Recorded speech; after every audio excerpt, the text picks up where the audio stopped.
Hello and welcome. I'm glad you're here. I'm Dan, your friendly fishmonger at dansfish.com. Good to see you. And I've got an exciting one for you tonight. This is going to be a fun stream. We do this every Wednesday at 7 p.m. Mountain Time. That's 9 Eastern for those on the East Coast that are mountain challenged. And we're going to do the usual, give you the shipping report, which, I better check. Johnny, I didn't check yet to see what it was for the week. I think we were good, though. Anyway, I'll give you a shipping report, and we'll get into where we're at with the warehouse. And I've got a huge, fun update for you.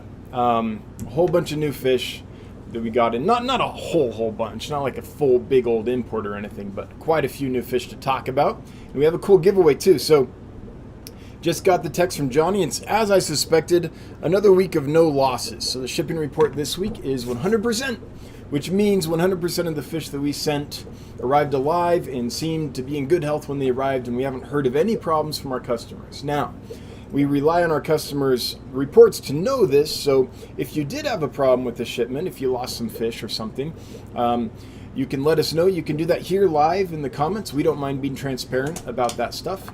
Or you can send us an email, hello@dansfish.com, if you'd rather talk about it in private. But as far as our customers have reported, no issues since last week's live stream, which is awesome. Love that. That's 3 weeks in a row, I think. Yeah! We're back. We are...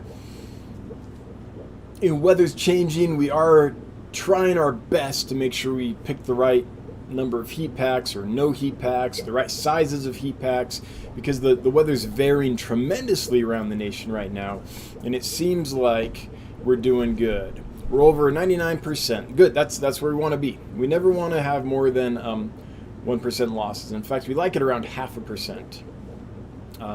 But a few weeks ago, if you'll remember, there were a couple shipments that had problems, like the Corridors Equus. That's 16. So when 16 fish go down, that's a big ding on us, because we usually don't have hardly anything go down. So, but we're clawed back up. We're over 99% arrive alive and stay alive. So that's awesome. Quick warehouse update. For those that don't know, we're building a big fish warehouse, a big new fish store for Dan's Fish. And we're kind of in a holding pattern now. We need this microbubble remover to get in there before we can make any more progress getting fish moved into the new facility. And it's all been engineered and things. All the parts are ordered, I believe. So just waiting for the parts to arrive so it can be put together. So that's where we're at on that. The descaling device to keep lime scale from building up, calcium carbonate from building up in the equipment and things, that has arrived. So we'll be installing that soon. And we did get the new carbon filter in place, and you can check out Instagram for that. We've been keeping folks up to date on that on Instagram. So if you're interested in all the little goings-ons at the new Dan's Fish facility, check out our Instagram, which is dans.fish, I believe, on Instagram. I think I probably have Dan's Fish too, but between the time I reserved the domain and finally started using Instagram, I forgot my password, so something like that. Or not, I don't even remember. Okay, now to the fun part. We have, something else cool happened this week, which is, I was walking by the 100-gallon tank and I saw a tail sticking out of a piece of wood that did not look right. That tank has a bunch of opal spot plecos in it. What's that, the L82? Yeah, L82 plecos in it, which are awesome, by the way. Check them out. And we used to have super whites, L236 super whites, the RB line in there. We haven't had those for a long time, but I was walking, looking at that tank, and I saw a tail sticking out of a piece of wood, and I'm like, that doesn't look right. So got the fish out. It was a super white. It was stuck in a hole in a piece of wood. Not stuck. I mean, it could get out, but it had chosen to, make a home way down in this big piece of wood we have. So that's like a bonus super white that just popped up out of nowhere. So that's awesome.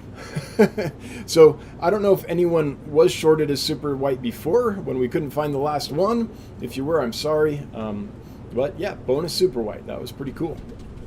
So fun week. Any week when you find a bonus L236 super white plecostomus is a good deal, because those are beautiful fish and they sell for a lot of money. So nice to get that little bonus in. Okay, I want to show you, before we get to the giveaway, which is for some awesome panda guppies, I want to show you guys what we have, the new fish we got in. And these should all be available right now on dansfish.com. Random Arms just finished adding them, I believe. The first one is something I'm really, really excited about. Tiny Acara candidi. This is the dwarf black stripe cichlid, and you can see why. They've got this big, bold black stripe. So they're kind of like an epistogramma. They're small, 2.5 inches, little guys. And they have this amazing body shape, cool colors. I really, really like them. So we have a nice group of these in. Ours are about 1 inch right now.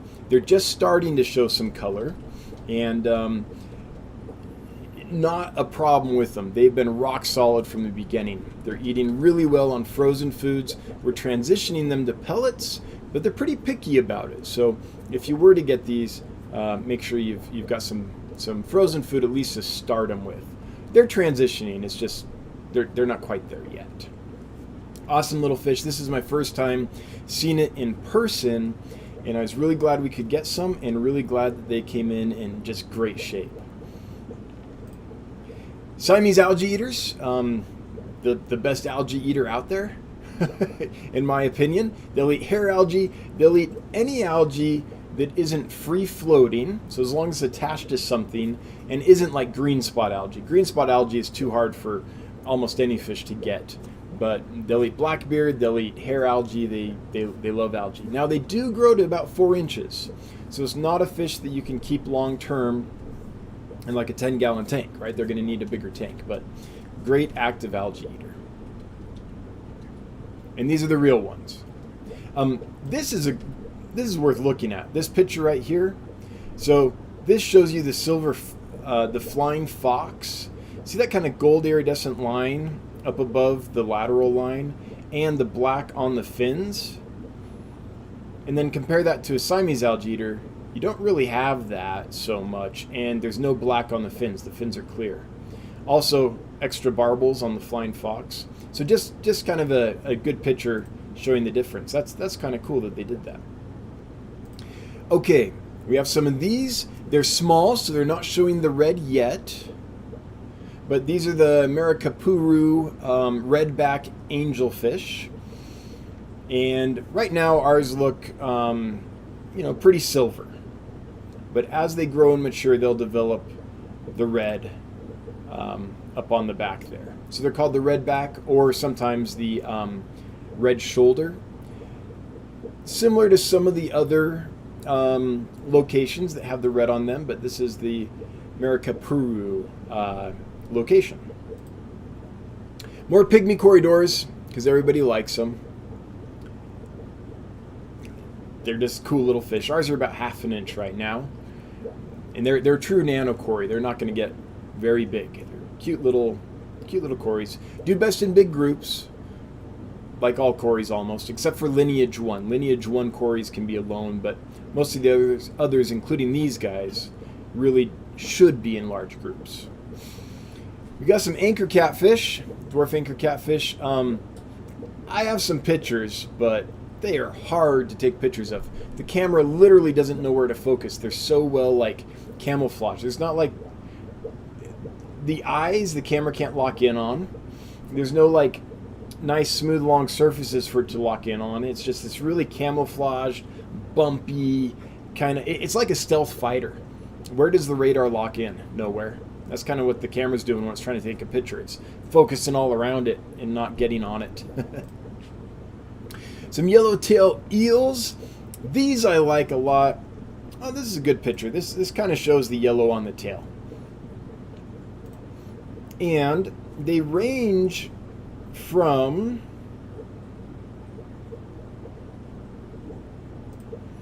this kind of banded pattern. Some of them have that.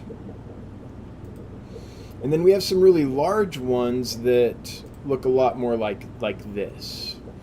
So it seems like the smaller ones have the more banded pattern, like that, and the larger ones don't. Now, one reason I like these is this is not a giant. This has all the fun of the giant eels, but they top out at 7 inches. This is very manageable in most people's aquariums. And they're peaceful, they won't bother other fish. Now, if they can fit it in their mouth, of course they're gonna eat it like any fish would. Don't put it with your like little Endler males. But if it can't eat it, it's not gonna bother it. They're not aggressive. So, and they're not so reclusive. We have a big clump of Java moss in the tank and a bunch of pipes with them. And they do hang out in those, but they're out quite a bit, and they're to the point now where we walk by the tank and they don't scurry right back for cover. They wait a few minutes, kind of check us out, and then kind of gradually go back to cover. And when we feed them, when we lift the lid to feed them, they know it's food time and they start coming out. So they are eels, but they're not nearly as reclusive as they could be, and they don't get large. Again, 7 inches max. This is the peacock gudgeon. Oh, I put goby in there. Oh, I gotta correct that egregious error. There we go. Peacock gudgeon. Ours are about in 3/4 of an inch right now. They're just barely showing color. They don't have a lot of color yet, but they're strong as an ox. They're super healthy, eating everything, doing great. So they should do really well for you. Black tiger Dario. A cousin to Dario, the scarlet batis. This is the black tiger Dario, or sometimes they call them the pajama Dario. I think because like the half black upper part of the body. I'm not quite sure exactly why. Anyway, super gorgeous fish. Like Dario, you're probably going to get all males. We can't select females for you because in my experience, the ones that are females end up coloring up later, like they're subdominant males. So if you get a female, that would be, super, super lucky. But they almost, on the Dario species, almost always export just males. I'm really excited about these guys. This is Sumo Loach number 2. So Sumo Loach number 1 is Balteata, right? And this one is called CF Balteata because it's similar, but a little bit different. It has a lot more patterning and color in the fins than Balteata. Just like Balteata, it's an active loach, gets about 3 inches. They do best in big groups. I love the behavior, and I just love the color. I think that the pattern and the color is amazing. So they're like, so if you have a tank and you're wondering what loach do I get, if you're thinking of coolie loaches, these are another option. And any tank that coolie loaches would do well in, these will also do well in. They're a little more active though, and what I like about them is they don't hide all the time. They're not like a coolie loach where you put them in the tank and you'll only really see them at feeding time. These guys are out all the time searching for food. They're not shy. When we walk by the tank, they come to the front and beg for food. They're that kind of thing. So same niche as coolie loaches, but more boisterous, more active, a little thicker bodied, and I would get a big group of them. I think they're going to do best in groups. Pseudomilgil Gertrude, the one we have available now is the aquarium strain, so it's not like, it doesn't have these yellow tips on the fins like the ones from the Aru do, Aru2 and Aru4. It's like this, one of these. Still a beautiful fish, or this, there you go. Still a beautiful fish, but without most of the yellow. Chili Rasboras in an amazing group. These guys came in fat and sassy. Usually when I get Chili Rasboras in, or any Boraras species, I have to take several weeks and nurse them back to health. Not the case this time. These are doing absolutely amazing from the get-go. And they're eating everything. Frozen, live, pellets, flakes. They're little pigs. I think they're going to do fantastic for you. And the pictures on the website are of the actual fish we have right now. You'll see how fat and nice they are. no pinched bellies or anything. It was such a relief. Same with these. We got in a big group of blue axelrodi rasboras. They're really, really pretty nano rasbora, for those that don't know them. Often come in bad shape with badly pinched bellies. Take a long time to nurse back to health. Not this group. They came in good shape, as did the pea puffers. Now with pea puffers, we still deworm them and stuff. They've been through deworming rounds. But again, oftentimes pea puffers come in really badly pinched bellies. Takes a long time to nurse them back to health. Not this group. The shipment was amazing. The last 2 weeks, the shipments have been amazing. In fact, the last shipment we got, in the entire shipment, there were 7 DOAs and no other problems since. Like all the fish that arrived have been rock solid since. So a couple weeks of really good shipments. Basically what we've done is we've been communicating. Hang on, I gotta check I wanted to check the ISO there. It seemed a little dark. I seem a little dark on camera here. Yeah, still a little dark. Hang on, going the wrong way, I think.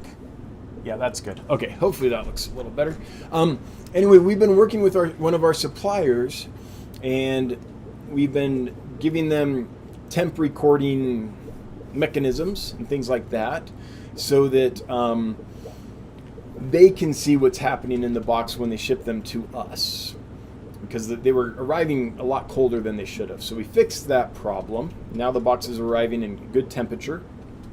And also, they're packing lightly for us. So we have a deal with them where they pack much more lightly when they send fish to us, which means if they would normally put 100 fish in a certain size bag, for us they only put 50 fish in that bag or 25 fish in that bag.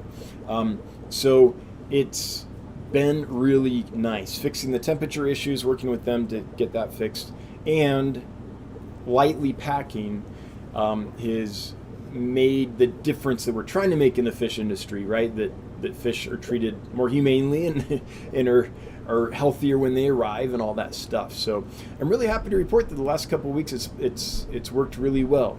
And we have several suppliers we're working with like this. For those that don't know, if you're new, our mission is to change this industry. That's the big mission. We're not here to like sell fish and make money. Although we do need to sell fish to make money so we can complete our mission for sure.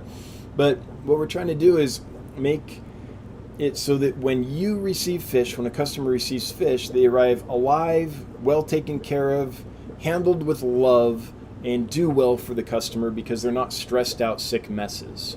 That's what we're trying to accomplish. And what we're doing now, we've figured out on our end the procedures and processes to make that happen for the customer. Now what we're doing is working on the back end, on the supply chain, and trying to work out procedures and processes with our suppliers to make it so that on the back end the same kind of thing is happening for the fish. It's not going to be quite the same. There were some individually bagged fish in this shipment, but by and large the industry is not going to do that completely. But we can do things like make sure that they're not crammed in the bag and other things that we can do to take care of the fish better. So we're working with lots of suppliers to do that. We're still small potatoes though, so there's only a certain number of suppliers that are willing to work with us on that. And those are the ones we tend to kind of buy from, logically. But as we grow and are able to have a little more clout because we're able to order more, and become a bigger player in the industry, we'll be able to make a much larger change. But we're already kind of seeing it. We're seeing the potential of it, at least. Let's put it that way. So I'm excited to continue and make the change we want to see. Yeah. If you, real quick, if we go here, here's all the new fish. You can see them on the website. Look at these loaches. They're so cool. And by the way, I took that picture 2 days ago, a day ago, something like that. These peach Medaka rice fish, I didn't talk about the rice fish, but we do have some rice fish. We have a peach one, and we have more of the Miyuki whites. The Miyuki whites are like, they glow. They're super bright, iridescent fish. They have this neon dorsal stripe that you can see on this one right here. See how the top's very, very bright? That glows from across the room. And we got some peach Madaka rice fish as well. These little guys, the black striped dwarf cichlids, just took that picture a couple days ago. Took this picture of the anchor dwarf catfish today. So a lot of these are very current pictures, but that's what we have going on. Yeah. So that's the shilling for the day. Let's get off that now and get to the giveaway. Let's have some fun. So, the giveaway for today is for some Panda Guppies. For those that don't know what this is, I'm sure you do, but if you don't, they're cute little guys, and they stay small. They're one of the smaller guppies, at least the males. And they look like this, like just this really cool panda pattern, if you will. Now, ours don't have the blue. I'm not seeing the blue on ours. Ours seem to be the black. Wait, is this the same picture? Did someone just take this picture? Oh my gosh. I think someone took this picture and literally, look at this. See that? Now look at this. I think they literally took that picture and photoshopped it. That is the same fish. That's totally the same fish. This is what ours look like. And then someone took that, put a blue filter on it. And called them, wait, what's that? Blue Panda Dumbo Endler Guppies. Jeez, this industry, man, I tell you, it's funky. Anyway, they're really cool little fish. And if you would like to win some, we'll be giving away a pair of these. Then all you have to do is enter hashtag Panda in the chat, hashtag PANDA, no spaces, capitalization does not matter. Hashtag PANDA. Everyone's like, yeah, Dan, we can spell panda. You can stop now. And you'll be entered to win, and we'll draw that in a little bit. All right, that's what's going on in our neck of the woods. Let's find out what's going on with you guys. If you have a question or comment for me, once all these panda hashtags are done, because otherwise it'll get pushed up to the top so far I won't be able to see it, then go ahead and leave your question and or comment, and we can chat about fish. It'll be a good time. Hey, I missed a super chat. Kelly Foreman, those little loaches are cool. Do you think they will murder snails? I haven't tried it yet, but yeah, I do. They're of the snail murdering genus. And by the way, something about these guys, and thanks Kelly for the super chat, much appreciated. Never required, but it does make the wife super happy when money falls out of the computer screen. Something that I learned about these sumo loaches is they're very, very adaptable. So for half the year, let's say, during the wet season, they live in hill streams, torrential hill streams, rapids, almost like waterfall-esque type conditions. The same place you would find Sowelia lineolata, gastromyzon and pseudogastromyzons, you know, those flat UFO miniature stingray hill stream type loaches. Same kind of environment. But they're a little more adaptable because during the dry season, they'll be found in these little isolated pools. So you get the rainy season, everything gets all wet, and then during the dry season, things dry up, and you end up with all these little isolated pools.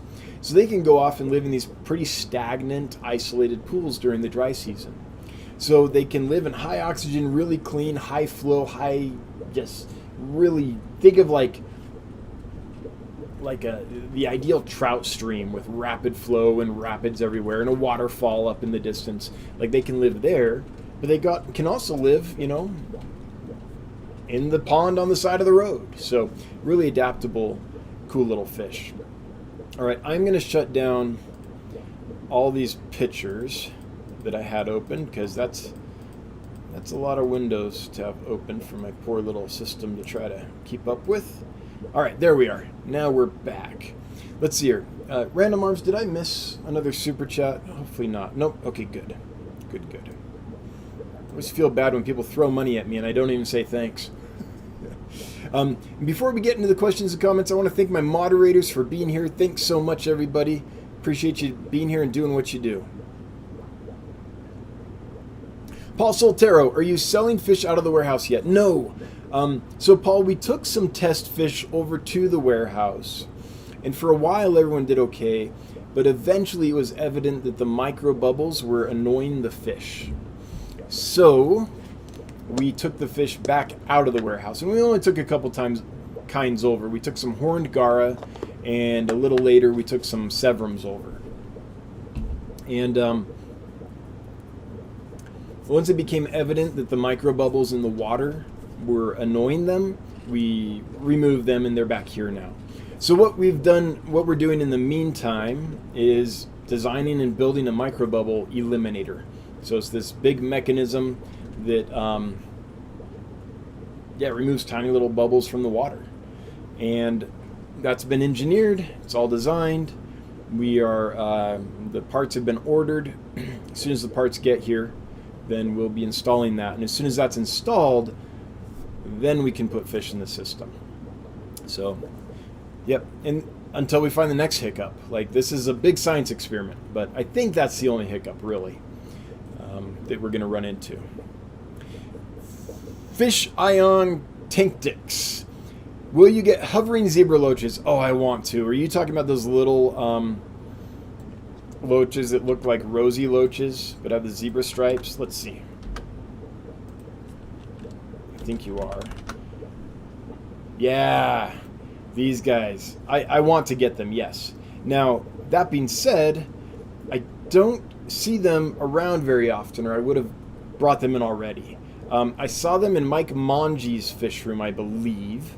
I did a tour of his fish room. He's like the barb cyprinid whisperer, and he had some that looked like this. But I have not yet found where to get them, so I don't have any yet.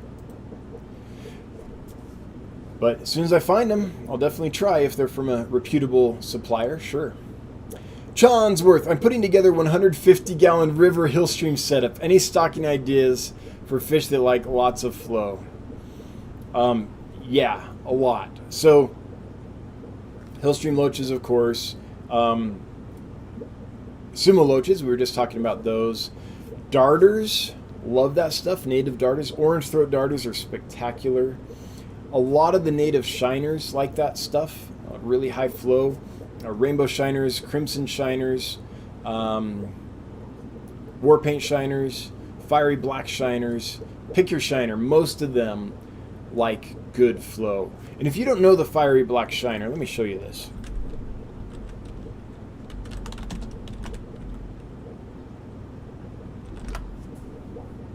This is one of my absolute favorite native fish. Look at these guys. And they really do look that cool. And they're just a gorgeous fish. This one's not coming into focus very well. Here you go. And when the males are in breeding condition, they get these tubercles on the head. Bumps on the head. Let's see. Can we see? You can kind of see it, I guess. But anyway, one of my favorites. Absolutely love that fish. This is another one that I really like. Crimson Shiner. I'm not finding any good pictures of it. Rainbow Shiners are fantastic. Or was it Scarlet? Maybe it's the Scarlet Shiner. I get them confused. There you go. Scarlet Shiner. Yeah. Really pretty fish. I like those guys a lot. Depending on what kind of money you want to spend, if you want to look at some less expensive fish, a lot of the Danios will do well in that. And there's some expensive Danios too, actually. There's really common ones and really rare ones. White cloud minnows do well in flow. Panda Gara do well in flow. Panda loaches do well in flow. So I can kind of feel your bottom layer and your middle layer. What I don't know of is any like surface fish that really likes flow, like a true top dwelling stick up there like a hatchet fish type that likes really high flow. I meant to say high flow. I said low flow before. That I don't know. Hill trouts are amazing. Let's see here. Hill trouts and their relatives like very high flow. These guys. They can take a lot of flow, and they're absolutely deliciously gorgeous and super active. A lot of the gobies, let's say your Stiphodons, your Sicyopus, your Sicyopterus, your Lentipus, like high flow. And that ought to get you started. Hopefully that's a good start for you, Chonsworth. And that sounds amazing, 150-gallon river tank. Whew, that sounds really cool. Crown, Tail, Half Moon. Do you know of websites that give breeding information databases for live bearers, especially in domestic color crosses and fin types? Crown Tail, if you haven't done it already, it sounds like it would be a good idea to join up with the American Live Bearer Association, the ALA, and there you can find all kinds of information. They have all kinds of like years and years of publications on live bearers. They have a website, and they have a whole bunch of live bearer geeks that can take you under their wing and walk you through it.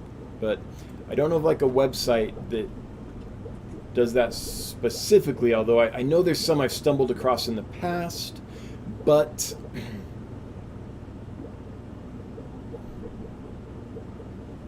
yeah, I can't remember who they are right now, but there are some out there. I'm just not familiar with who they are. Kids, Aquatics, and Exotics, thank you so much for the Pippi Longstocking cheerleader, Bob. Appreciate it. And appreciate you being here and being a mod. Thanks to the Cod Father. Let's see, I didn't skip anyone, did I? Nope. Okay. Oh, we just got on the Panda Express here. Hashtag Panda, hashtag Panda, hashtag Panda. How we doing in there? 106 people. That's good. That's a decent turnout for the Panda Guppies. Misfit Reptiles and Aquatics. I got those red hummingbird tetras. All 6 are doing really well. Such a fascinating species. Thanks again. Hey, you're welcome. I'm glad you could get them. That was just fun all around. Seeing that you got, a gift certificate and then were able to get the tetras. I hope you really enjoy them. Yeah, aren't they unique? There's nothing quite like them. For those that don't know what we're talking about, it's a Odontocharacidium species, so it's like a hummingbird tetra, but minute, little nano tetra. Nano hummingbird tetra. Oh, chat's jumping. Hang on. Chat's jumping hard. Okay, I'm going to get there. There we are. A-Train. I have 3 fish that I moved into a quarantine tank, I assume. QUAR. They are struggling to swim and are either stuck floating or laying on the bottom of the tank. They came from 2 tanks that had 30 nitrates. I'm sorry to hear that, A-Train. The reality of fish medicine is that a lot of what we're looking at is symptoms that have multiple causes, and it's impossible to just look at the fish and pin down what's doing it. So medicating is kind of a guessing game for a lot of things. Now, if you're fortunate enough to have an aquatic vet close to you, that is an option. But the truth is, a lot of times the aquatic vets can't narrow it down either. I've worked with aquatic vets quite a bit, and sometimes they can help you, sometimes they can't. So I hope they pull through. Good on you for getting them in a quarantine tank. My best advice that is good for any situation, so I don't have to worry about it being wrong, is low stress on the fish, clean water, and salt in the water. 5 grams per liter, 5 to 8 grams per liter. So that's 5 to 8 parts per thousand. Yeah. I always use 5 grams per liter, and it works pretty well. That will help relieve osmotic stress from the fish, and it's kind of act as a tonic. And if you can keep them kind of, no bright lights on the tank, lots of hiding places or shelters, keep it, nice and low stress for them. Now beyond that, I don't know what to recommend. I wish I could help you more, because I don't know what would be causing that. It'd be really hard to pinpoint that. But my best to you, A-Train. That's always a bummer. When fish struggle, it's no fun watching your pets struggle. Orange cones. Thoughts on housing a group of anchor catfish with spotted headstanders?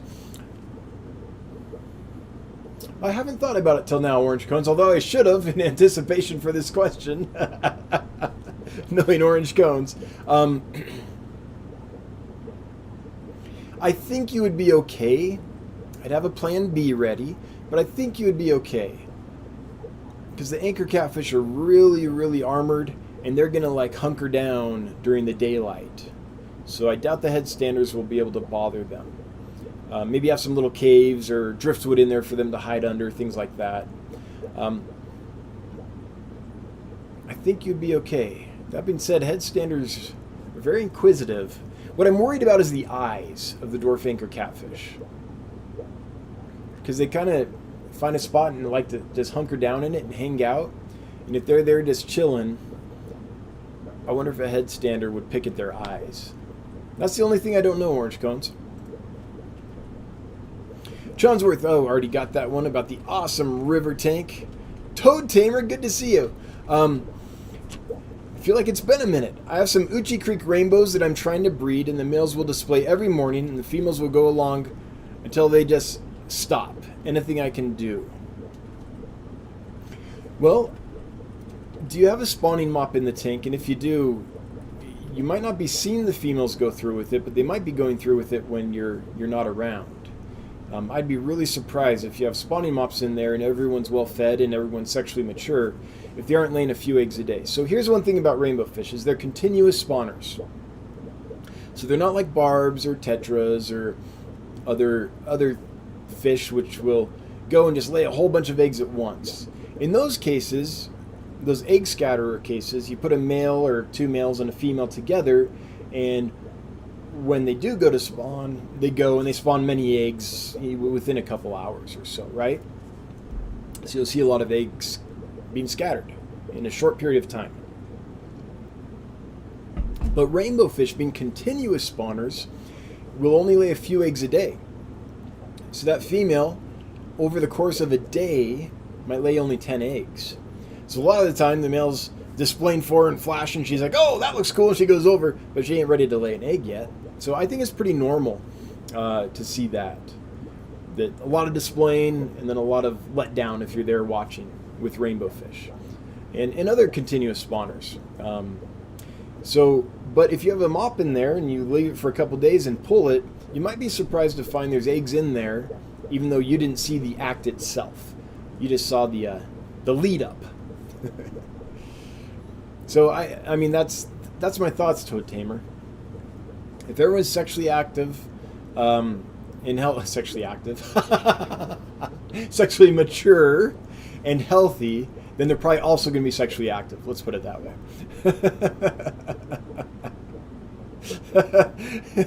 Like the redundant logic. If everyone's sexually active, they should be having eggs, right? Duh. Oh boy. Okay, scrolling up because chat did the jumpy jumps again, and I'm almost there.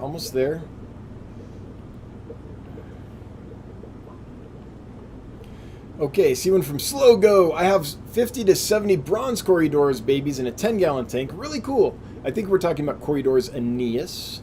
It's a well-seasoned, high-flow, algae-covered tank. I intend to take them to an LFS. They will have to...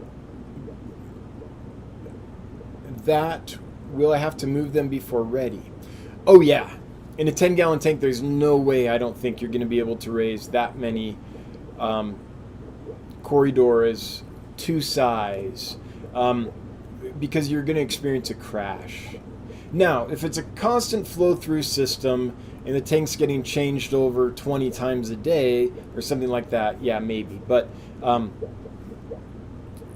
I'm talking about flow-through with fresh water, not filtered water.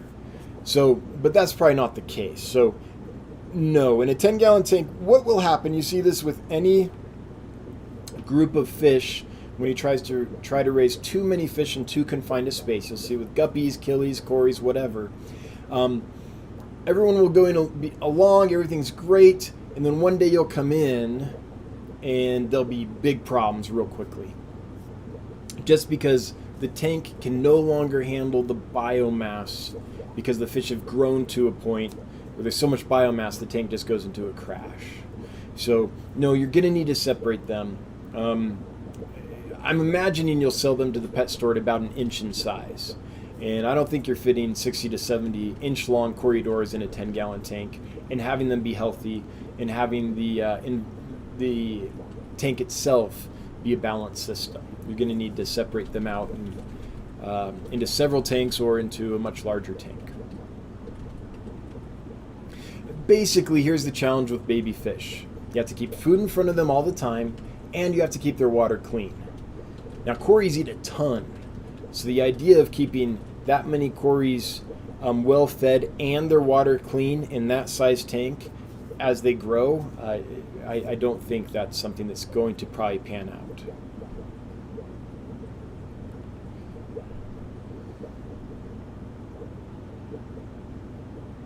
Jeff's Aquatics. Hey Dan, what's your favorite pleco? Oh, it's a good question.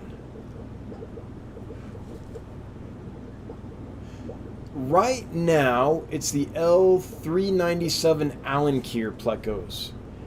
They're really cool. L397 pleco. Let me show you these. So I've seen lots and lots of zebra type plecos in my day, but what I love about these is they're a zebra pleco with bright orange. They really are super pretty. We have a whole bunch of super healthy ones right now, and I love watching them. We have a big group we have them in a couple tanks, and they're like plecos, right? They're not out a ton during the day, but they're comfortable enough that they're out frequently enough that I get to see them quite often. So it's pretty cool. But yeah, these guys are just absolutely stunning. And they're not terribly expensive, and they're really handsome fish. Yeah, I'd say these are the ones that I keep stopping at most of the time. Now, in all fairness, next month there'll be a different pleco that I'm watching most of the time. Like it changes all the time for me. With plecos and lots of other fish, they might be fish that I've seen before and things, but each batch is different and each tank they're in is different, right? So every now and then you get a group of fish in a tank, and for some reason in that tank they're more outgoing, they're less shy, they behave a little differently. So for me, it's not so much that, oh, that fish is awesome, although that fish is awesome. It's like, hey, something magical happened in the setup this time, and now I can really enjoy the fish. Like, I've never seen them behave quite that outgoing before, or, oh, I've never seen them spar in that way before. Like, there's all these different things that happen that always keep me interested. Lady Diane, I have a tank of your Santa Maria endlers. They're worse than rabbits. They sure are. Are these fish both lyre tail and spade tails? So, okay, earlier this week, I called a plume tail a spade tail. So first, let's all get our tails right. Spade tail. Let's look at a platy. What is a spade tail? Okay. Hang on. Spade tail guppy. The reason I went with platy is because I called a plume tail platy a spade tail earlier. And, whoops. Oh, I see what you mean. Yeah. So the spade tails have kind of this point to it, like a spade. Imagine that. And then what was the other question? Spade tails and lyre tails. Oh. Or lyre. Yeah, I know those things. Yeah, so it's like a harp, right? You could put strings down it, like a lyre from ancient Greece. And let's look at Santa Maria's. I don't think so. Yeah, I don't think so. To me, this doesn't look quite like a spade. It looks like a standard tail, just that the bright orange goes on the top and bottom portion of it and extends. So it looks kind of like a lyre tail, but it's not. It's a standard tail. Okay, here's a picture of ours. Yeah, standard tail. a little bit of a liar, I guess. It's extending a tad, but it's just clear in the middle and colored on the top and bottom edge. So, yeah. Standard tail, which deceives the eye, I guess. I mean, it's extending a little more, but if it was a lyre tail, it would be extending a ton. Now, that being said, Lady Diane, there was a time when I was introducing lyre tail, or I think we called it swallowtail. What's that? What's a swallowtail guppy? Swallowtail guppy. Oh no. Oh, that's hideous. Never mind. I don't like that. Just out of control. It's like trying to be a crown tail betta, but failing miserably. No, not for me. No, just looks like a mess. No, we were introducing a long streamer on the top and bottom, so like a leer tail or lyre tail, into the Endler line. So you may have got some, Lady Diane, that did have that in their genes. And I don't remember if those had a spade in the tail as well or not. It's been a while since I've seen that particular project. I still have some Santa Maria Endlers, but none with the trying to do the lyre tail thing. Is it lyre or leer? I've heard it both ways my whole life, so I guess it's both. Lyre, leer. Garden Matic 81 throwing down a super chat. Thank you so much. Always appreciated, never required, but we're a little startup, so every bit helps. Much appreciated. Thanks for the healthy fish. Doing great after a year so far. That is exactly why Dance Fish exists. That's awesome. So we're trying to change that narrative, right? For those that don't know, we started this company because I was tired of my friends finding out I liked fish. I've been keeping fish for years. They'd find out I liked fish, and the comment was almost always the same. It was some variation of, oh yeah, I used to have fish, but they all died, so I threw away the tank. Or, yeah, I used to have fish, but they all died, so I put the tank on Craigslist, or I threw it in the garage, or something like that. But the common thread was, oh yeah, I tried fish, but they all died. And so the entire reason we started this company was try to find a way to get fish to customers that would thrive for them. So when I hear things like this, thanks for the fish, they're doing great after a year, that is like goal accomplished, at least in this case. It's a long-term goal, it's a large mission, but a year they're still doing well. That's exactly what we're trying to do, is set customers up with fish which will thrive for them. So that's awesome to hear that. Ethan Foster, hey Dan, wanting to design a fry rack for rainbows and rare plecos. Not a huge fan of the YouTube Beans fish room designs with cheap tubs. Any ideas or tips? Want it to be robust, long-lasting, look good, and hold a ton of fry. So I had one of these. Do I have a picture of that? What I did, Ethan, is I had a rack with 30 5.5 gallon aquariums on it, all facing endwise, matin filters in the back, and a hole drilled in the tank back behind the matin filter with a standpipe in it. So it was on auto water change system, just like the rest of my facility. It would do auto water changes on a timer. So instead of the plastic tubs, we used 5.5 gallon tanks. Now, so you know, those 5.5 gallon tanks, the glass is so thin on them that they're difficult to drill, and the reason is you have to put a little pressure on the glass when you're drilling them, and if you put a little too much, the glass pane will bend slightly. You won't know it, but it'll bend slightly. And when the diamond hole saw punches through, when it snaps back, the glass unbends suddenly, it'll crack. So drilling those tanks is tricky. You have to be super patient, go really slow, put hardly any pressure on it. But once you've drilled them, they're an amazing fry rack system. So, and you can use different heights of standpipe. So when the fry are really young, let's say you did a spawn of bettas. I know we're not talking about bettas, but let's say you did. Then you only want an inch or two of water in there so the bettas can get up to the surface easily. You can put a very short standpipe in there.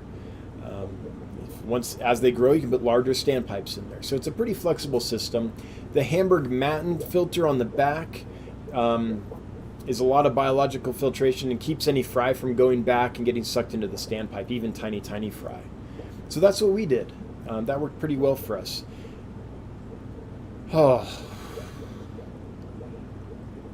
I've got lots of videos. Some of them show it, but I'm having trouble thinking of one right off the bat that I could like pull up and show you immediately. But they're on the channel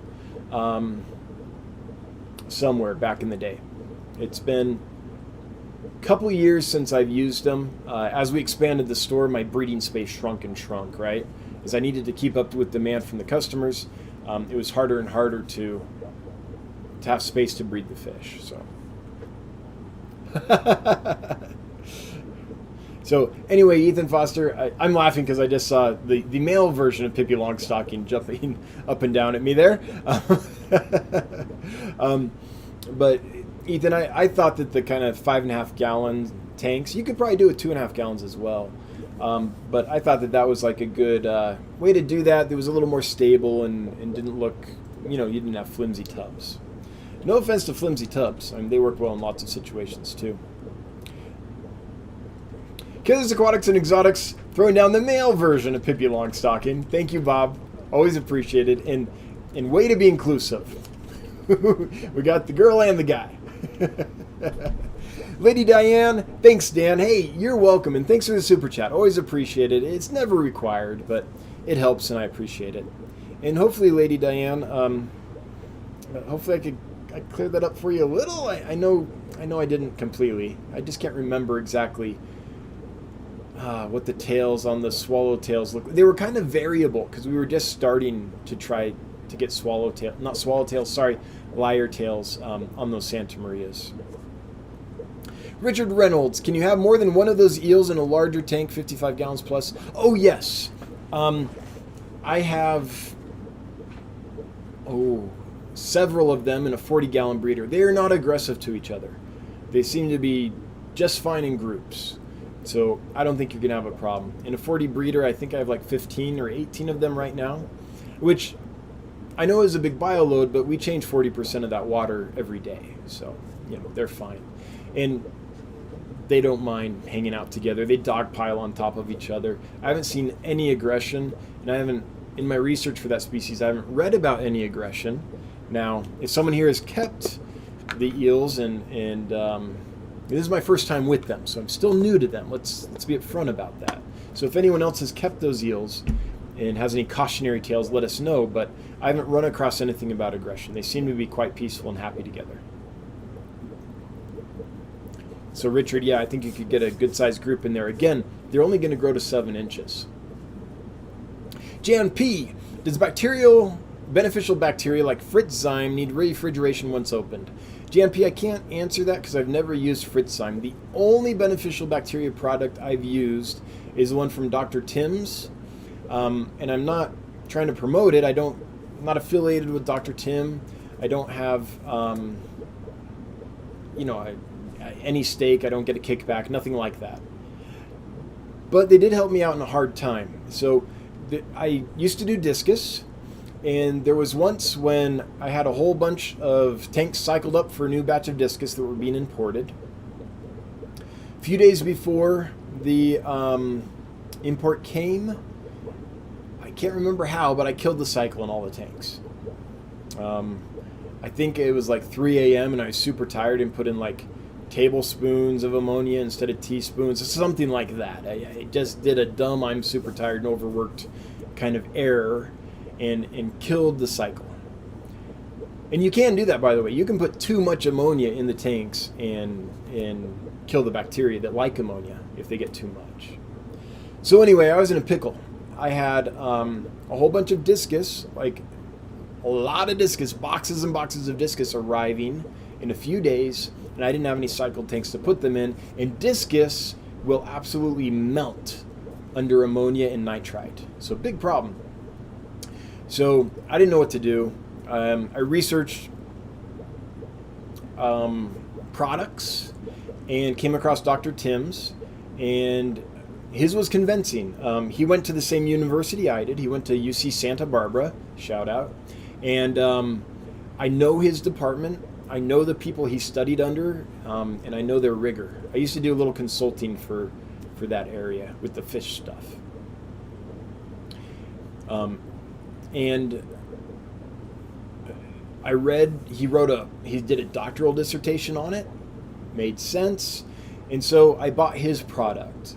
And I will say it worked. It had those tankles up and cycled instantly, and I didn't lose discus. And I had boxes and boxes and boxes of discus. So that is the only experience I have with a bottled bacteria, and it was Dr. Tim's. Let's see, Dr. Tim's bacteria starter. What are they calling it? Where is his website? Dr. Tim's Aquatics. One and only nitrifying bacteria. Okay. So I'm going to post this link for you. Again, I'm not getting a kickback. There's no agreement. I don't get any benefit out of this. And maybe Fritzzyme works just fine. Maybe the other ones work just fine. I don't know. Dr. Tim's is the only one I've used. I just happened to be in a pinch. And it worked.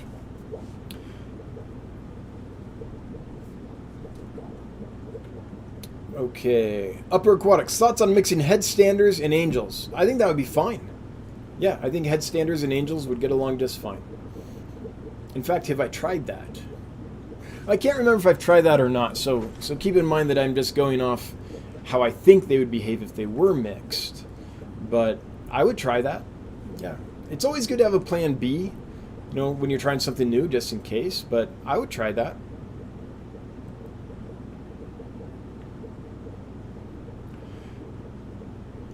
Okay. Hang on, I am scrolling up because chat jumped. Looking for the next one. Here we go. Nope, still got to go a little further. Some dude. Hey, some dude. I'm scrolling up. I'll get to you in a minute. Your username popped out at me because that's hilarious. Okay, I can only go up as far as Jessica Carrasco's question, so I'll get to that one. If you had one up above that got cut off and I can no longer see, feel free to list it down below again. But Jessica Carrasco says, are red-tailed sharks as mean as they say? I have one small and a 55 with my tiger barbs and rams. Yeah, I think they're as mean. Red-tailed sharks are mean, yes. Now, will they hang with tiger barbs? Tiger barbs might hang with them, I'm not quite sure. But if you take a semi-aggressive fish like a red-tailed shark and mix it with other semi-aggressive fish, sometimes it works out wonderfully. I haven't tried that exact combo. The rams, they might have trouble after some time. Now, maybe it'll work out perfectly, but if that was my tank and I had a bunch of tiger barbs in it, I'd probably take the rams out and put them in a calmer tank. David W., what is the best way to transport fish when moving fairly short distance? Buckets, bags, something else? I have about a dozen tanks to break down, mostly Cory shrimp and plecos. David, if you can hang out 1 second, I'll show you the perfect container for moving fish. Just one. Actually, do you mind? No, I'll get it. Hang on. There's a delay.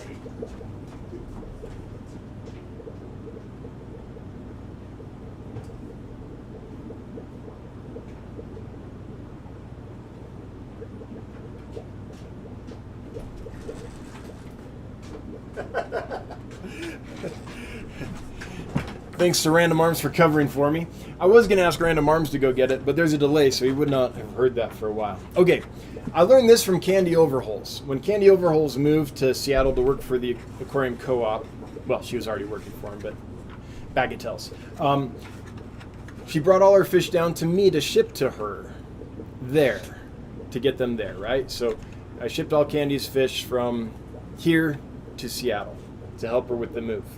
She brought the fish down to me from Billings, which is a couple hours away, in this. It's a bucket, but it's not any old bucket. This bucket has a top with a screw top on it and a gasket to seal.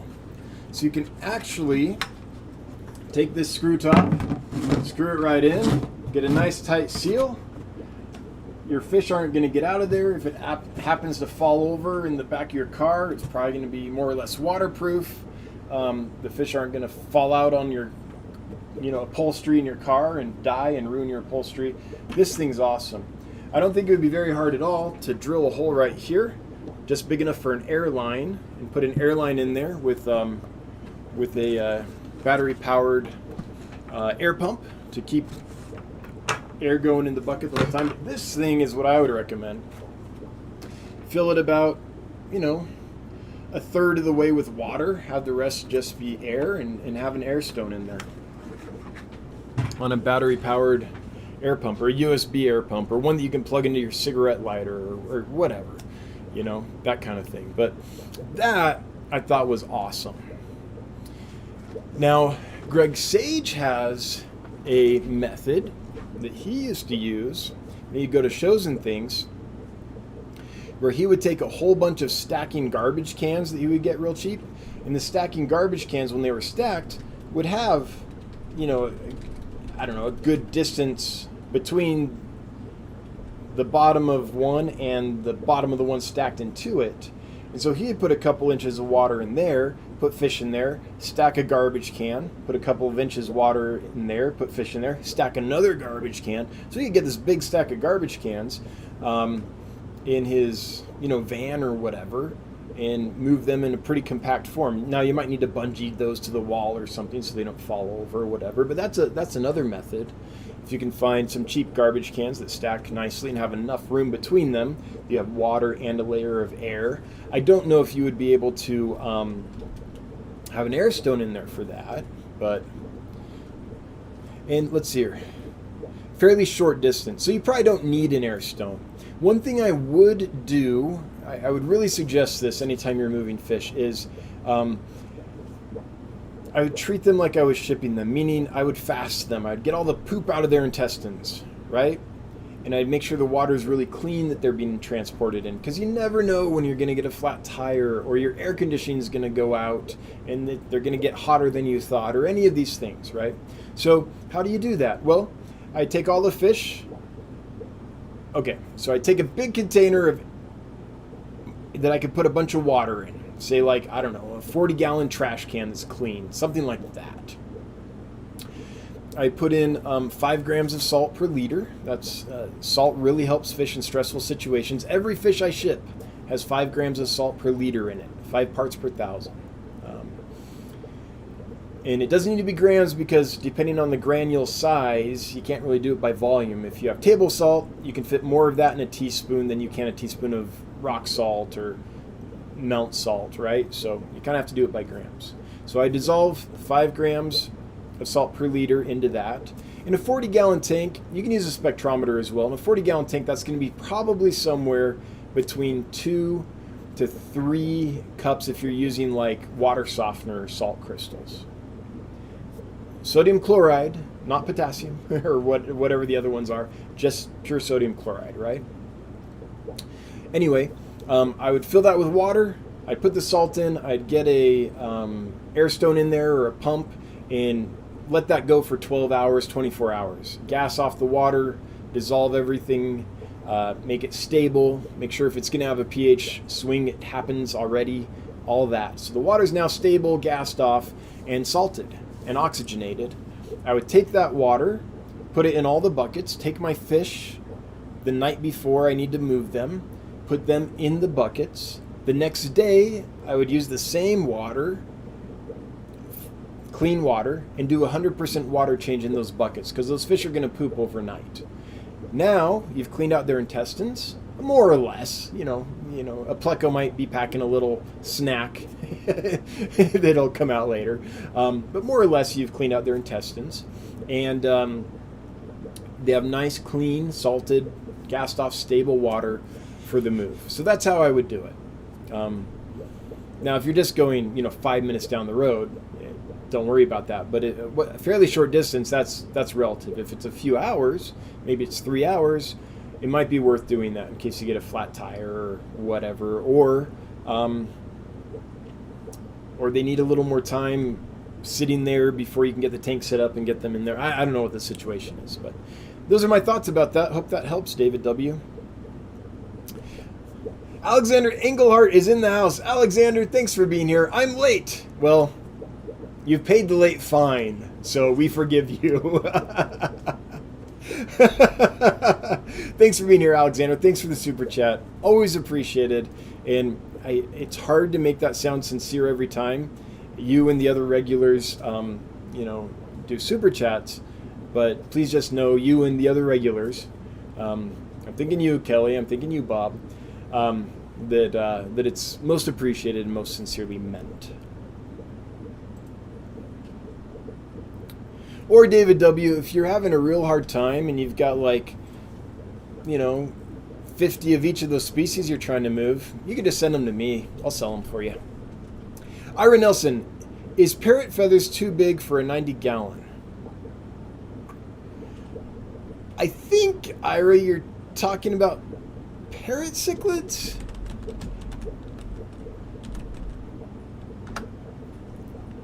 Is this what we're talking about? If this is what you're talking about, I think you could get a certain number in a 90-gallon. Just depends on... I mean, some of them get bigger than others. They're a hybrid, so there's a lot of variance in them. But yeah, I think a 90-gallon would be fine. Now, that being said, I don't know that I've ever seen one of these full size. How big... Well, the spruce thinks a minimum tank size is 30 gallons for a paracichlid.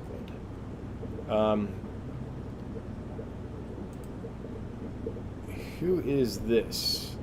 Size, average size. Well, average. I imagine they're talking about average adult size, 6 to 7 inches. I think you'd be fine. Yeah, but I'm not an expert on paracichlid.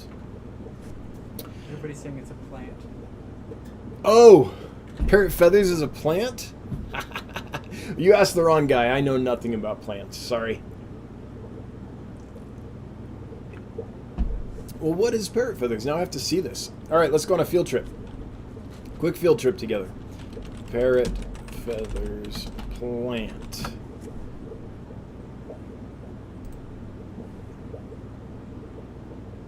Oh, cool. Yeah, I know nothing about it, but looks kind of cool. Oh, I have seen these. I think I've seen these in ponds. This is more like a bog plant. Likes to grow immersed. But anyway, Ira, I don't know. Sorry for the confusion. Sam says, what are the hardiest fish you have ever kept? That's got to be Morgunda cingulata. Random Arms, what would you say? What's the hardiest fish that you've seen here? While we're waiting for Random Arms' answer, he'll hear this in a minute. We're on a delay here. The reason I say that is they can take a wide range of parameters. They can take oxygen poor water, not the best form, but they can do it. And I've literally had them jump out of a tank, found them the next morning. I thought they were done. They were fairly dry and crusty. Put them in some water and they revived. Now that doesn't happen a lot. I don't want to give the impression that I'm always, letting fish jump out and hurting them. But every now and then, I probably only did it once with them and learned my lesson. But, if you forget to put the lid back on when you feed or something, usually it's no big deal. With the cingulata, it's a big deal. The banded gudgeons, Morgunda cingulata, they like to jump. But yeah, anything that can be like a dried up cigar on the floor and then come back to life, in my book, that's pretty hardy. I don't know what Random Arms thinks. Oh yeah, I do. Hang on. Convict cichlid, that's a good one. Yeah. Now, we don't have any convict cichlids right now, but we have kept them. And Random Arms and I, when we were kids, we had some convict cichlids, and they bred for us. Surprise, surprise, right? Convict cichlids will do that. Well, all we had was a 20-gallon, and we were just little kids. And we took the parents out, or maybe we even left them in. But anyway, the whole spawn survived, because they're convict cichlids, they're super hardy, and grew up. And we had 82-inch convict cichlids in a 20-gallon aquarium. So I know we talked to the person with the Corridors Aeneas, the bronze Corys, and we're like, I don't know about 60 to 70 to an inch in a 10-gallon tank. I get it. But in this case, somehow they were hardy enough Yeah, those things were bulletproof. Now, keep in mind, we were very little wee ones. We were kids. Okay, we don't do things like that anymore. We're responsible pet keepers now. Plus, things have changed, in the last, 43 years. Leo209 Aquatics. How good are those Leopolda angelfish? Are they aggressive? They're awesome. They do spar quite a lot, but you won't see a lot of fin damage. So I wouldn't say they're a lot more aggressive than other angelfish, but they definitely do spar a lot and display a lot. Now, keep in mind, I've got a good-sized group in each tank. I have 2 tanks of them and a good-sized group in each one. So I'm not sure if they got down to like 2, if there would be more aggression or if there would be a problem. But so far, 20 fish in a tank. There's definitely a lot of displaying and sparring, but no real damage. So that's the best I can tell you because this is my first time with them. I've been looking for that fish forever. Hey! The fox cat is back, punching me in the face. Chattanooga, Ed. I am glad to see you here, alive and participating. Just glad you're here, brother. Yeah, thanks for the super chat. Good to see you. Hope you're doing really well.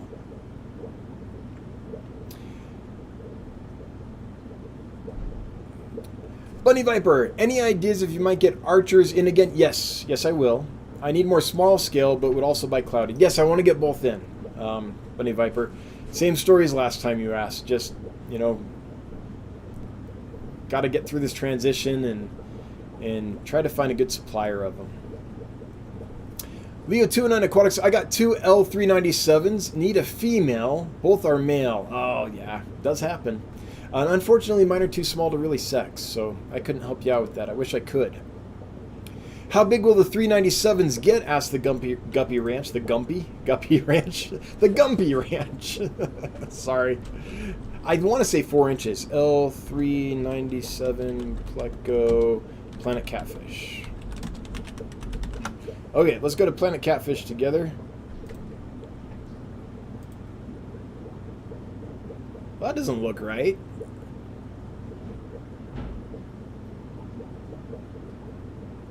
That does not look like the right fish.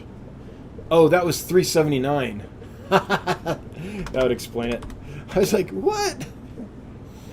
Planet Catfish. There we go. 397. That's the images. Where's the fish? There it is. 4.3 inches. Yeah, 4 inches, give or take. So they're like a Hypensistrus type as far as size. And they aren't. They're a Pinoculus, but same size. Yeah, 4 inches. And a tad. Some dude, where do you think I could get Rivulus Christinae? You would need to check with the American Killifish Association. Rivulus particularly are difficult to get just because you have to find a Rivulus nerd to get them. And there's not a whole lot of those around. But they're a pretty one.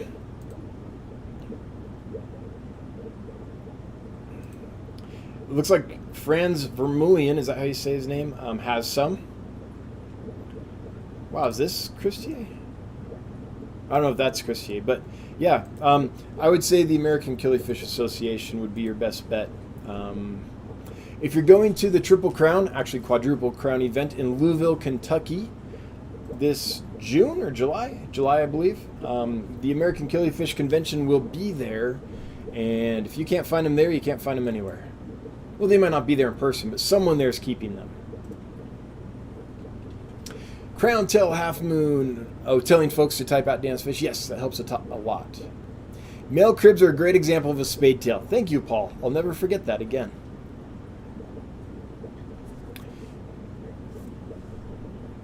Okay. Chevy fish. I say lyre for liar. As in the instrument, lyre. Yeah.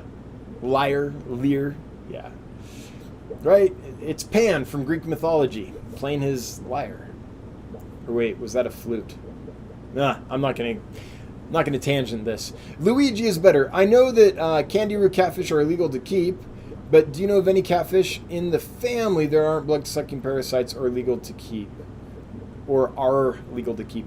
I don't know that much about that family, to tell you the truth. The person to ask might be Dr. Anthony from Amazon Research Center. Has a YouTube channel and has been doing a lot of live streams lately.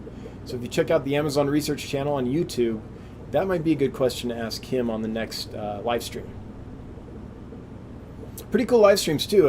A guy that, a professor that teaches ecology of Amazon fishes for a living, doing live streams. So that's pretty cool. Xanadu, I have long-tail endlers from Lucas and James. They throw some normal tails and some other guppy colors. And yes, they're worse than rabbits. Okay. Hope that helps, Lady Diane. Thanks for chiming in, Xanadu, with your experience.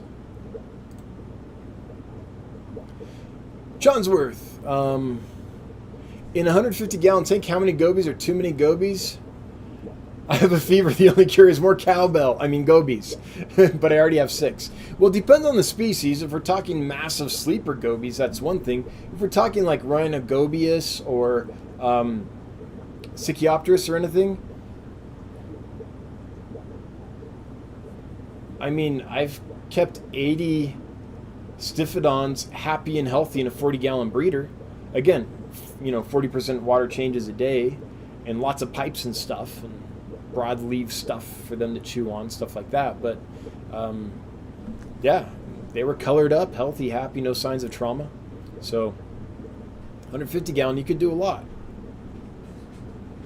Now, it's also about aesthetics too, though, right? Like, maybe you can cram 500 gobies in there. I'm just making a number up. Don't quote me on that. But maybe that would look horrible. They'd be everywhere. Maybe you want a little negative space in a tank. So, I don't know. But 6, if these are a smaller species, I don't know. In a 150-gallon tank, I'd start with 25 and see how I felt after that.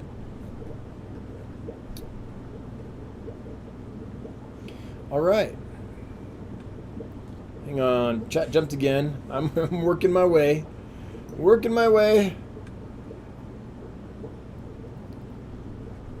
Sorry, folks. Just scrolling up to try to find. The next one I can see is Crowntail Half Moon, who says, methylene blue have an expiration date. Besides fungal, what other benefits can methylene blue provide? So, I don't know if it has an expiration date.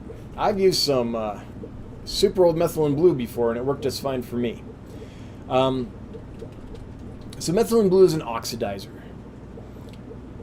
Other oxidizers you might be familiar with are hydrogen peroxide, bleach, things like that. And what they are, basically, is elements that contain unhappy oxygen in them. And that unhappy oxygen wants to bond to other atoms, molecules, so it becomes happy and stable. And so oxidizers go into a system and they look for things, molecules that they can steal and pull into themselves so they can become stable and happy. And when they do that, they sterilize things, because if you're a bacteria, these oxidizers are going to surround you and pull molecules off you so that they're happy, but you're destroyed. That's how these oxidizers work. So methylene blue works like that. Now, I'm not a chemist, so this is layman's knowledge. Now, a chemist could come on and be like, Dan, you have this all wrong. But my understanding is methylene blue is an oxidizer, and that's how oxidizers work. So what it will do, if you're using it to help sterilize a batch of fish eggs, is it's going to, any fungus or bacteria or other things like that in that system, they will go and start pulling molecules off them and kill those things. That's how it sterilizes things. Now, the membrane on an egg is tough enough or resistant enough that the methylene blue is not going to eat its way through and hurt the egg. So it'll kill the bacteria and fungus on the surface of the egg, but not kill the egg itself. Maybe there are some fish species that it would damage the egg. I have not encountered them yet. And I've bred a lot of fish, and I use methylene blue on several. I'm not saying it's been thousands or anything, but on lots. So the benefits are it sterilizes. It also increases the oxygen concentration in the water, so it raises oxygen concentration. I have not tried it, but I've read that it can really help with fish that are experiencing ammonia poisoning.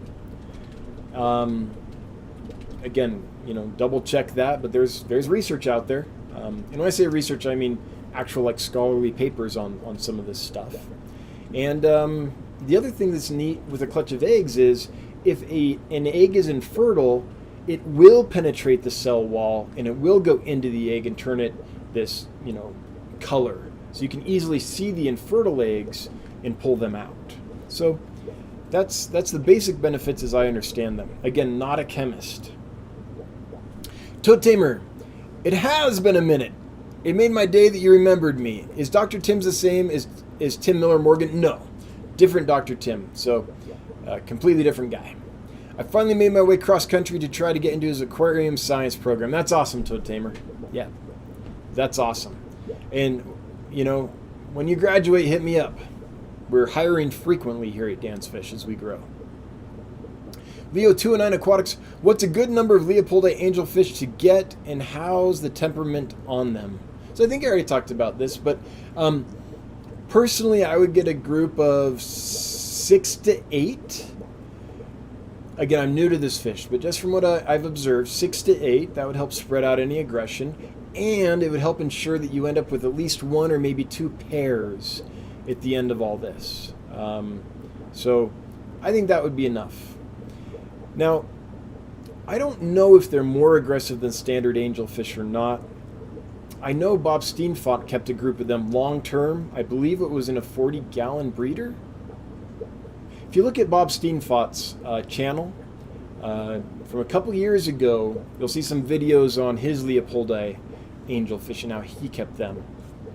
There was another gentleman that had them too. Was it Charles or Charlie?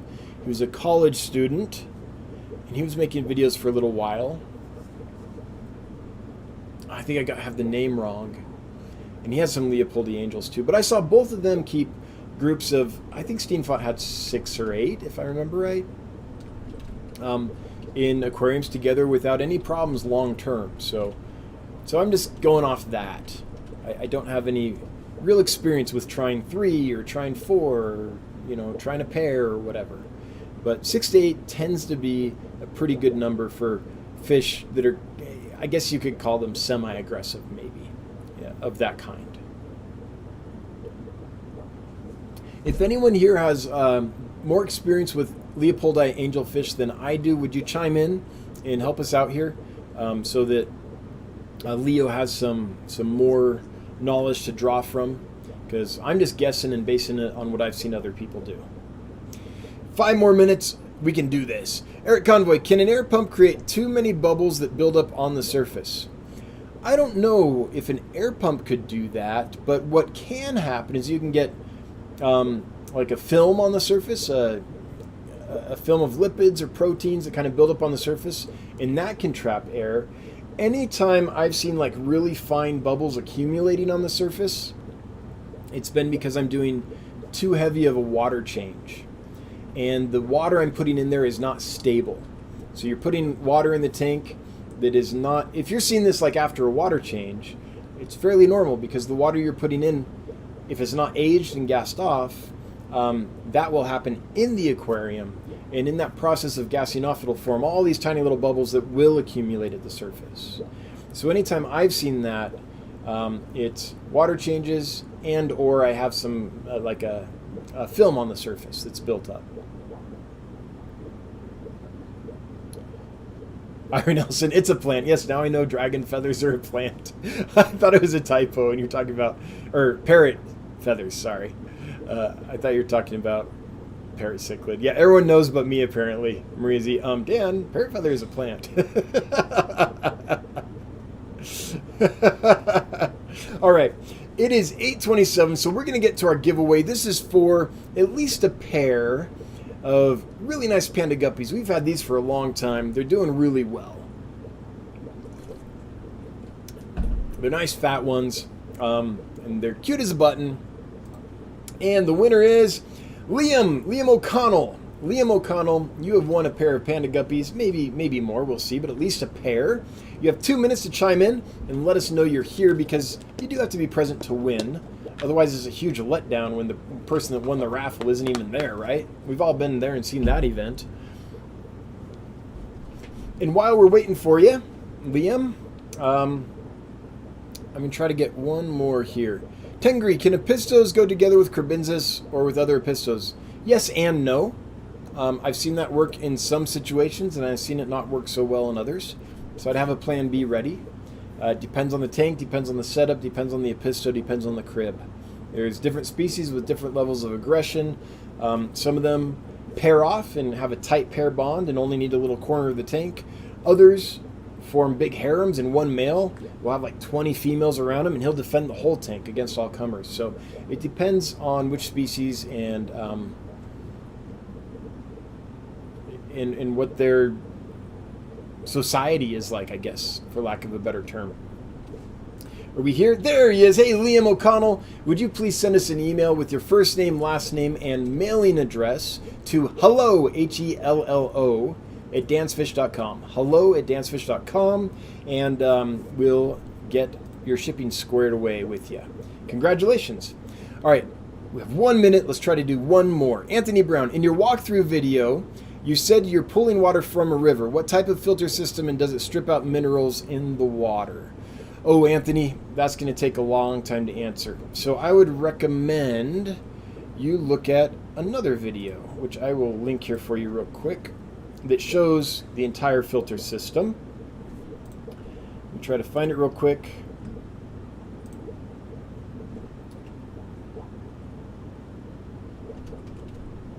Okay, I believe this one does. If this one doesn't, then on the channel, if you look at some of the others, we've been doing like a monthly update on the build and touring what we have and explaining the system and all that. I believe the link I just gave you shows the filter system pretty in depth, but if it doesn't, then check the video before that. And you'll see the whole filter system. Does it strip out the minerals in the water? No, we want the minerals. We would like to have some hardness in our water to help fish. We have really soft water right now in our facility, and it's good for some things, but hard water is less stressful for fish. And when you're importing fish all the time, if you can have hard water, it's actually beneficial. It helps them in lots of ways, lots of electrolytes, helps them with osmoregulation. It's just a good little tonic for them. So soft water fish do great in hard water, and hard water fish do great in hard water, but hard water fish do not do well in soft water. So it'll help us expand the number of species we can keep. The one thing we are doing is playing with the calcium carbonate a bit. We're not taking it out of the system, but we're altering it so it doesn't create a lime scale in the system. But no, we actually would like to keep the minerals. Now, we have 2 water sources in the warehouse. The one from the river has mineral-rich water, and then the other source, the city source, the municipal source, is the same as we're using here. Very little hardness, 3 grains, 2 to 3 grains DGH. Which is like nothing, maybe 12 ppm, 12 to 15 ppm, let's say. No, I think the high end, 12 to 20 ppm, really, really low carbonate hardness, very soft, very nice water. But, guppies struggle in it. Some of the other libears struggle in it. We can't keep any rift lake cichlids. Well, we could, but it's not the water that they would like. So we kind of want to have the minerals, and since we have 2 water sources in that warehouse, the possibilities are endless. All right, with that, we are going to close it down. You're welcome, Lady Diane. Thank you for being here. We'd like to start by thanking our moderators for being here and doing what they do every week. Sincerely appreciate each and every one of you for helping make this stream work. Thanks to everyone that threw money at us. Super chats are always appreciated. They're never required, but it's awful nice when money falls out of the computer screen and helps our little startup business, be the engine that could.